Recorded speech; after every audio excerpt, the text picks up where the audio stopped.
नमस्कार मित्रों।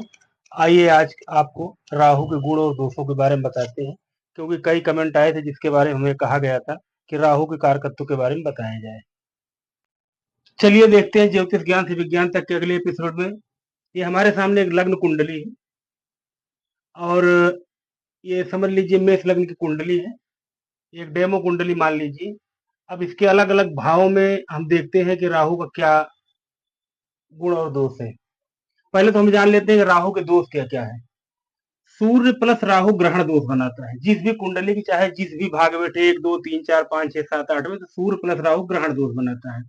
चंद्र प्लस राहु ये भी ग्रहण दोष बनाता है। शनि प्लस राहु शापित दोष बनाता है। बुध प्लस राहु जड़त्व दोष बनाता है। बृहस्पति प्लस राहु चांडाल दोष बनाता है। अब अलग अलग खाने में देखते हैं कि क्या कुंडली के अलग अलग भागों में इसका क्या प्रभाव पड़ता है। सबसे पहले हम जानते हैं लग्न का राहु कैसे होता है। जिस व्यक्ति के लग्न में राहु होता है, लग्न का राहु बहुत अच्छा नहीं होता है। वैसे पैसा कमाता है। प्रथम प्रथम भाव के राहु जो होता है, ऐसा व्यक्ति दो स्वभाव का होता है और सच्चा मित्र किसी का नहीं हो सकता है। कभी भी वो जैसा दिखेगा वैसा करेगा नहीं, उसकी बात पर भरोसा करने लायक नहीं रहता है। राहु का प्रथम भाव का गुण ये होता है। और दूसरे भाव का राहु जो होता है, यह वाणी दोष उत्पन्न कराता है। ऐसा व्यक्ति वाणी दोष से ग्रसित रहता है। बात बात में गाली देना, अशुद्ध शब्दों का प्रयोग ज्यादा करता है। और उस मुख का रोग भी हो सकता है, अथवा उनके ओंठ पे किसी कटे का निशान या नीचे काले तिल का निशान हो सकता है। इसी तरीके से तीसरे भाव का राहु बहुत अच्छा माना जाता है। तीसरे भाव का राहु अच्छा होता है। इस तीसरे भाव का राहु अच्छा माना जाता है। यहाँ पर जिसकी कुंडली में राहु होगा, उसको तमाम प्रकार के भोग विलास के साधन की व्यवस्था करेगा। कान की समस्या हो सकती है, परंतु यहाँ का राहु हमेशा अच्छा माना जाता है। चौथे भाव का राहु, चौथे घर का राहु जो होता है, यह जो होता है यात्रा बहुत करवाता है। ऐसा व्यक्ति परिवार से अलगाववाद की स्थिति में रहता है और माता से दूर एवं चमड़ी का रोग यानी माँ को जो है त्वचा रोग की समस्या देता है। और पंचम भाव का राहु जो है जीवन में भटकाव बहुत लाता है। पंचम भाव में जिसके राहु होगा, वो जीवन में भटकाव बहुत रहेगा। उसको किसी काम में अस्थायी तो नहीं मिलेगा, वो हमेशा भटकाव की स्थिति बनी रहती है। इसी तरीके से छठवें भाव का राहु, छठवें भाव का राहु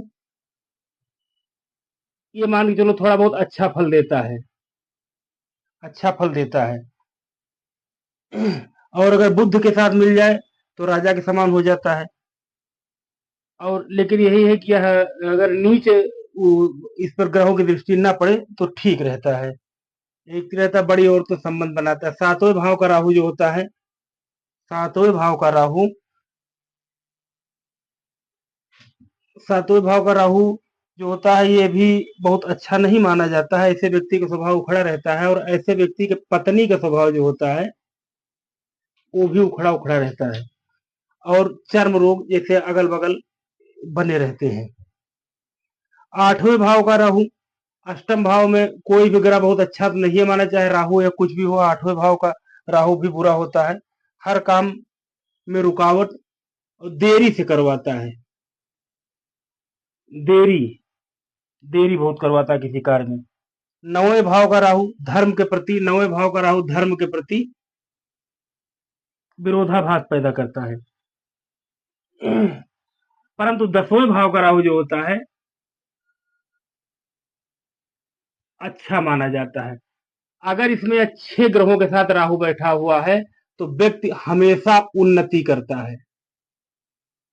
ऐसा व्यक्ति हमेशा उन्नति करता है और अच्छे पद को प्राप्त होता है। राजनेता भी हो सकता है, नेता वगैरह भी हो सकता है। 10वें भाव का राहु भी जो है अच्छा ही होता है। यह जो है शास्त्र संबंध बातें करवाता है, शत्रुनाशक होता है, नेता भी बनवा सकता है एवं शत्रु भय थोड़ा बहुत रहता है।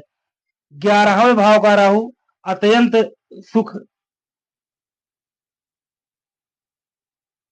11वें भाव का राहु अत्यंत शुभ होता है। सरकार से संबंध बनाता है, या फिर 11वें भाव में अगर राहु है तो ये मान के चलिए कि इसका भी सरकार से कोई न कोई संबंध होगा, या उच्च अधिकारी होगा, अथवा कोई नेता होगा, चाहे छोटा मोटा ही पद आ जाए, लेकिन इसको प्राप्त जरूर होता है।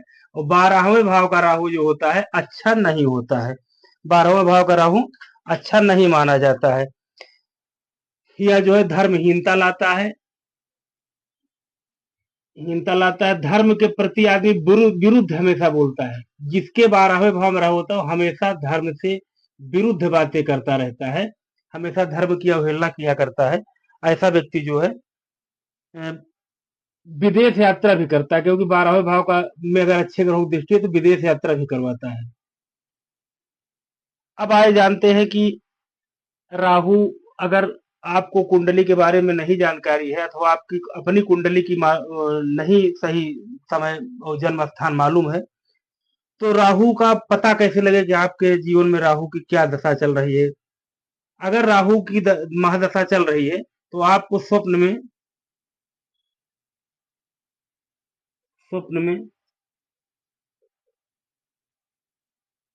सांप दिखाई पड़ते हैं, अथवा डरावने स्वप्न आते हैं। अब ये तो हो गया राहु के अच्छाई और बुराई का प्रभाव। अब इसको अच्छा कैसे किया जाए। अब हमारे शास्त्रों के अनुसार तो इसमें गोमेद रत्न धारण किया जाता है। रत्न में गोमेद रत्न धारण करना चाहिए, और मंत्र में ओम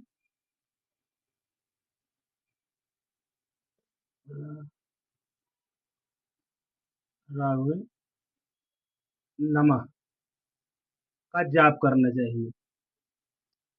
ये तो राहु की आध्यात्मिक स्थितियां रही। व्यवहारिक स्थिति में हमको अपने जीवन में यह देखना है कि जैसे प्रथम भाव का राहु है तो प्रथम भाव स्वयं से होता है, अर्थात आपकी जिंदगी में ऐसे कौन से व्यक्ति हैं कि जो आपको भटकाव की स्थिति लाते हैं। क्योंकि राहु जो है उसका सर नहीं होता, छाया ग्रह है, तो छाया ग्रह जहां पर बैठता है उसी के साथ वैसा व्यवहार करता है। उसी तरीके से दूसरे भाव का राहु, तीसरे भाव का राहु, तो आपको देखना है जैसे प्रथम भाव स्वयं है, धन पैसा है, आपके आपके धन की आमदनी कहाँ है, ऐसे कौन से व्यक्ति हैं जो आपको इन सब चीजों में रुकावट डाल रहे हैं। तो यह एक व्यवहारिक प्रश्न होता है। जैसे सातवां घर पत्नी को होता है तो उससे हमारा व्यवहार कैसा है, और इसी तरीके से 10वां घर कार्य का होता है तो कार्य का राहु जो क्या करता है, राहु अच्छा भी है और बुरा भी है। अच्छा यह है कि अपने आपके कार्य को छाया ग्रह होने के नाते, जिसका 10वें और 11वें भाव का राहु होता है, ऐसा व्यक्ति चूंकि राहु छाया ग्रह है तो छाया की तरीके से ही काम करवाता है, स्वांग रचवाता है, ढोंग करवाता है, और आपको उच्च अधिकारी से लेकर उच्च नेता तक बना सकता है। यह राहु की विशेषता होती है। परंतु हमको जो अपने आध्यात्मिक जीवन के अलावा व्यवहारिक जीवन में यह पालन करना है, जैसे अष्टम का राहु बहुत खराब माना जाता है, बहुत खराब माना जाता है। अगर 8वें घर में राहु और नीच दृष्टि में है तो ऐसे व्यक्ति को हमेशा ये मान के चलिए कि ऐसा व्यक्ति हमेशा पीड़ित रहेगा, चाहे इस पर अच्छे ग्रह हो चाहे बुरे ग्रह हो। 8वें घर का राहु बहुत ही खराब देता है, कभी कभी वैधव्य तक की स्थिति लाता है। और यही नहीं, 8वें घर का राहु जो होता है ये तलाक की स्थिति बनाता है जीवन में। तो अब हमको क्या करना चाहिए, कुछ चीजें हमें व्यवहारिक ढंग से ठीक करना चाहिए। ये तो हमारी आध्यात्मिक बातें रही, सांस्कृतिक बातें रही, हमारे शास्त्रों की बातें रही। लेकिन अगर हम इनसे थोड़ा सा दूर हटे तो जैसे मान लीजिए कि हमारे जिस घर में राहु बैठा है वो मेरा अपना घर है। कैसा, जैसे मान लीजिए हमारे ये मैं स्वयं हूँ, और अगर जिसके प्रथम भाव में राहु है तो उसको क्या करना चाहिए, अपने व्यवहार में तब्दीली लाना चाहिए। इसलिए हमेशा कुंडली की जानकारी अपने जीवन के बारे में होना चाहिए। मान लीजिए राहु हमारे 7वें घर में बैठा है किसी कुंडली में, तो ऐसे व्यक्ति का पत्नी से विवाद होता रहता है, अथवा उसके पार्टनर से विवाद होता है। जैसे उसके जो पार्टनर हैं, बिजनेस पार्टनर, वो ऐसे व्यक्ति को पार्टनरशिप से दूर रहना चाहिए। अपना छोटा है बिजनेस करो, लेकिन एक साथ करो, अकेले में करो। अगर पार्टनर रखते हो तो उस पर ध्यान रख के काम करना चाहिए, अर्थात मैनेज करके काम करना चाहिए। ये तो हमारा व्यवहारिक गुण हुआ, और ये हमारा धार्मिक गुण हो गया।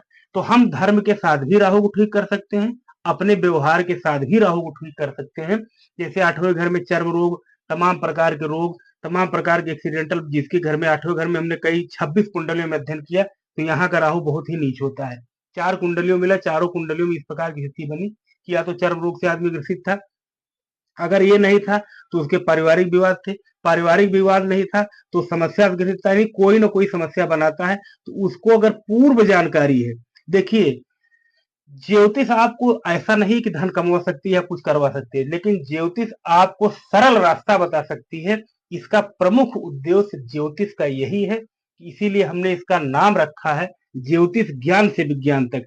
इस ज्ञान के बारे में आप इसमें का विज्ञान खोजकर अपने जीवन को और अपने बच्चों के जीवन को सुखी एवं समृद्ध बना सकते हैं। नमस्कार।